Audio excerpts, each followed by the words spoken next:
didn't get me as much. I did like the idea of there being another Data out there but it didn't, as much as I liked that episode, and I love Lore and how his whole story development. It did, other than make Data grow a little bit as an individual, it didn't play around as much with what really kind of pulls at my strings a little bit, which is an actual duplicate, an actual clone, and on both sides.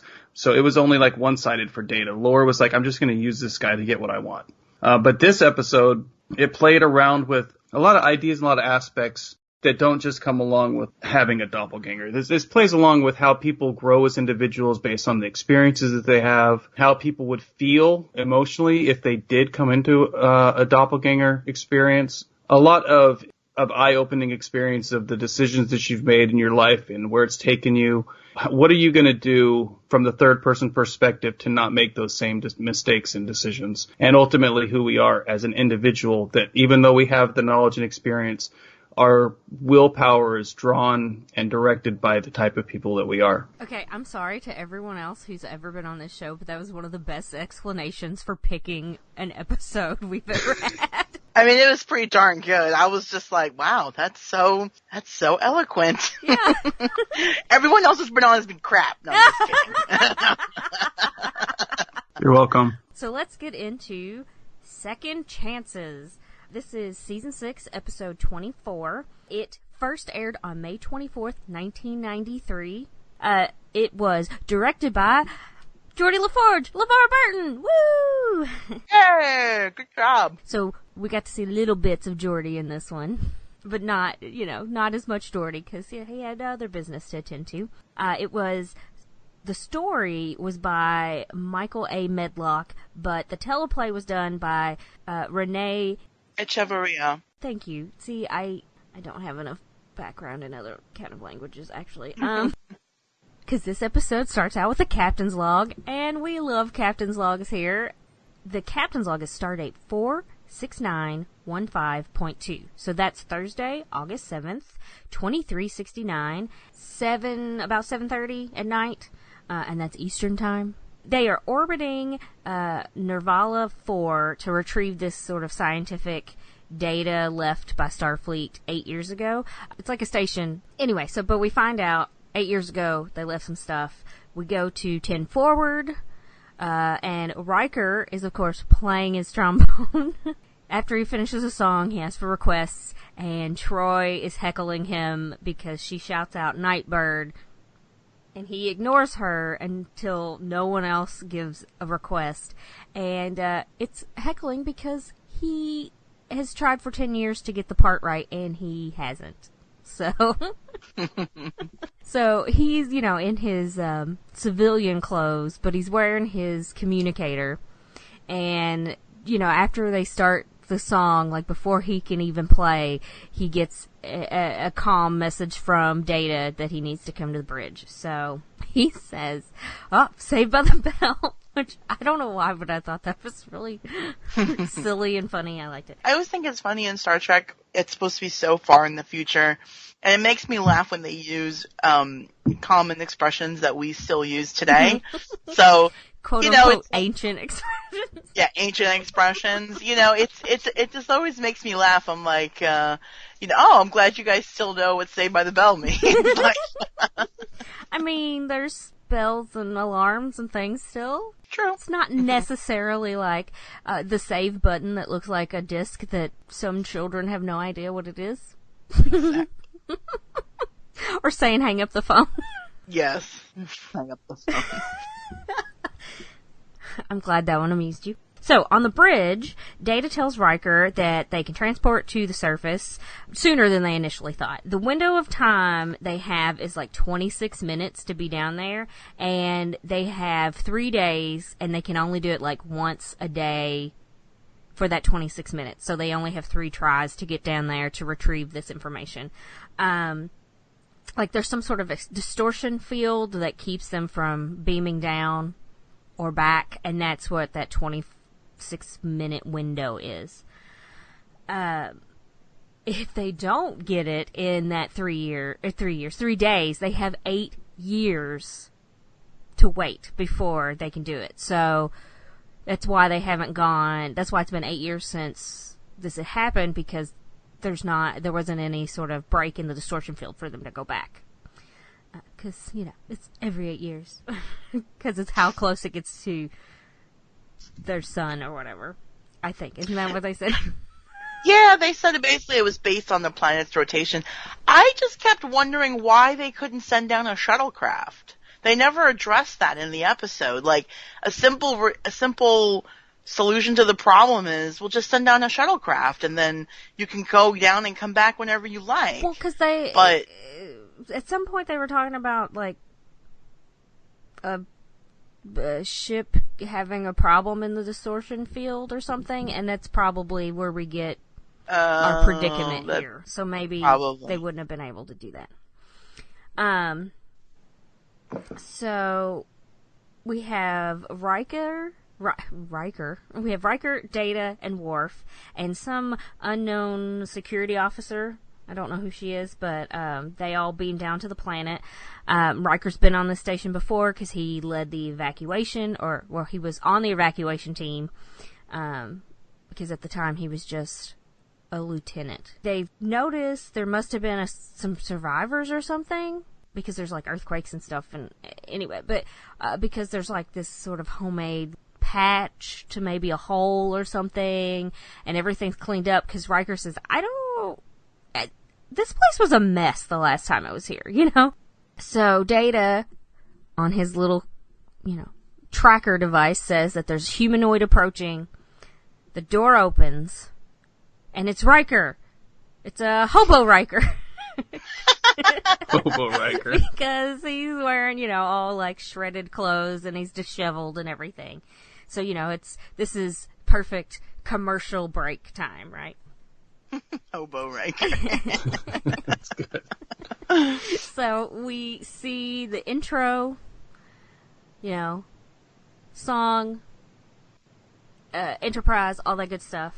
Then it goes back to the station, and we have Riker encircling Hobo Riker, who I'm going to call Riker 2 for now, unless we want to call him by what he chooses as his name later. Whatever you guys want to do. I think Riker 2 works. Okay. Yeah. And my Star Wars thing for today is that I shortened it to R2 in the notes, so that's my only Star R2. Wars thing. That's awesome. All right, so he's like, they're checking each other out, and oh, who are you? Oh, who are you? No, I'm Will Riker. No, I'm Will Riker. And it's impossible. And so from this, we learn that Riker was on the team that went down there to evacuate people, and he was, he totally Rikered it and was like the last person out, because he's like, no, I'll take care of this, because that's how he is. And I was gonna say, the whole Riker versus Riker, or they're staring at each other. It's like that Spider-Man meme where it's like Spider-Man pointing at Spider-Man, right? And it's Riker pointing at Riker, like, who are you? No, who are you? I'm Riker. No, I'm Riker. I'm surprised, just by the way Riker is, that he didn't go look at it, have both of them look at each other's butts to make sure they both look good still. It's that is America's. Wait, no. What? Yeah. Starfleet's. Or just look at each other and then look at the team and say, I am good looking. Wow. How come no one told me I was this handsome? Right? I knew I was handsome, but not this handsome. Watching back on this again, I was surprised that they didn't disprove each other a little more aggressively, or a little, they didn't really fight about it. They're like, yeah, he must be me. Yeah, it must be me. Let's go and figure out why you're still me. And I'm like, okay. Speaking of figuring out which Riker is which, we see Riker 2 in sickbay. Crusher is scanning him, of course, and she says, oh, looks like you've broken your arm some time ago. And he's like, yeah, I had to reset it myself. No big deal. Yeah. Do it all the time. Yeah, whatever. That's cool. So we have, Picard comes in, and he, wants to ask some questions, and, Crusher says that the two Rikers have virtually the same brain patterns when she did the scan. There's some little differences, which is probably, we can say it's accounted for because they were apart for 8 years instead of having this, If it had just happened, they might have the same, exact same thing. Anyway. But she mentions how, most of that is predetermined from childhood, your brain scans or whatever. I don't know if any of that is true or not, and I did not look it up. So, if anyone is a neurologist and wants to let us know how true that is, we'll take it. Yeah. But like we always say, please be nice. So, the next scene we see Riker, Picard, Troy, Crusher, Data, and Geordi. So basically, our A team. They're meeting about Riker and Riker 2. Geordi goes on this technobabble about how it might have happened because of these, this distortion field might have, it messed up, the transportation beam containment field. The confinement beam. Yes, confinement beam. I cannot speak. I don't know what's going on. It's okay. It's okay. Anyway, so that they can they can transport out. Well, it looks like it made another confinement field, and the person who was in charge of transporting them off on their ship, shut it down. Well, instead of it just being shut down, it bounced off this.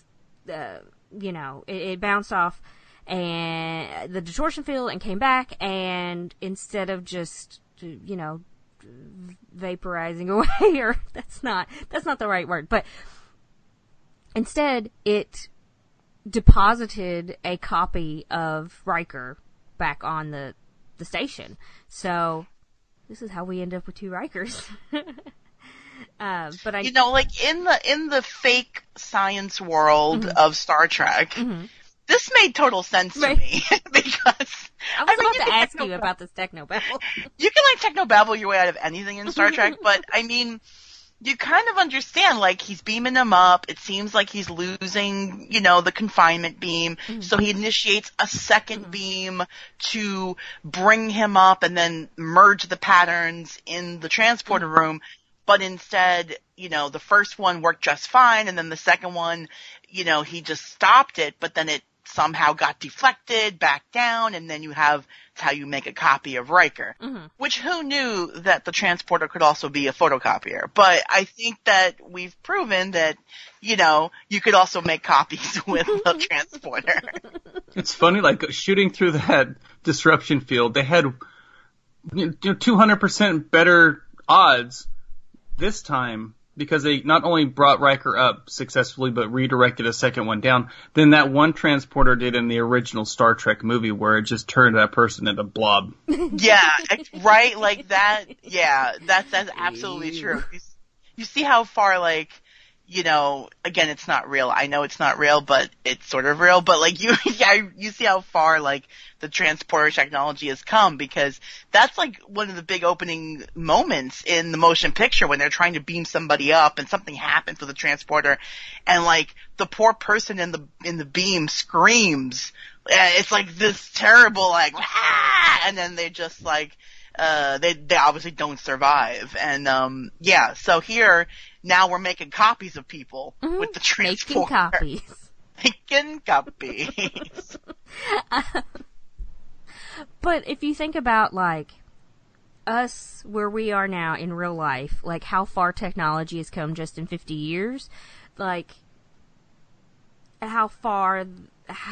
exponentially far the technology could go in that, 200 years or whatever, the difference between original Trek and the Next Generation. Right? Yeah. Yeah, It's not gonna make people blobs, but it's gonna make copies. Instead. Anyway, so one of the things that's really funny is Riker's well, which one of us is real? It's That's not what it is, buddy.